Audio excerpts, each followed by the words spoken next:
150 ఏళ్ల ICC official cricket చరిత్రలో ఇది అవ్వదు అనుకున్న అనేక ఫీట్స్ రియాలిటీలోకి వచ్చేసాయి.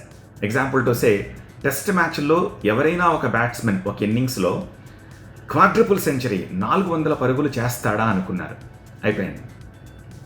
అలానే వన్ డేస్లో ఒక ఇన్నింగ్లో 200 రన్స్ అంటే డబుల్ సెంచరీ చేస్తాడా అనుకున్నారు, అది అయిపోయింది. నాట్ వన్స్ ఆర్ ట్వైస్, అనేక సందర్భాల్లో అయిపోయింది.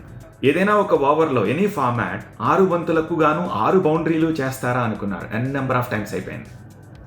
అలానే ఏదైనా ఒక ఓవర్లో 6 బంతులకు గాను 6 సిక్సర్లు కొడతారా అనుకున్నారు, అది కూడా 3-4 అకేషన్స్లో అయిపోయింది. కానీ ఒకటి మాత్రం ఇట్ ఈజ్ నెక్స్ట్ ఇంపాసిబుల్ అన్నట్టుగా ఇంకా క్రికెట్ ప్రపంచాన్ని ఊరిస్తూనే కలలానే ఉంది. అదే ఒకే ఓవర్లో 6 బంతులకు గాను 6 వికెట్లు.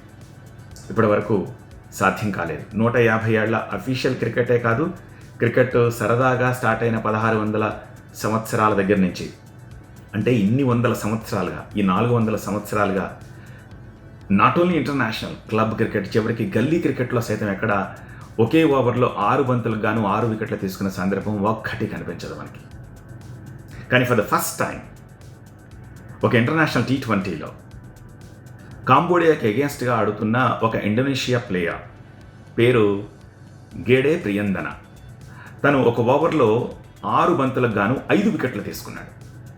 మొదటి 3 బంతులు హ్యాట్రిక్ తీసుకున్నాడు, ఒకే ఓవర్లో ఒకే పరిగిచ్చి 5 వికెట్లు తీసుకున్నాడు ఫర్ ద ఫస్ట్ టైం.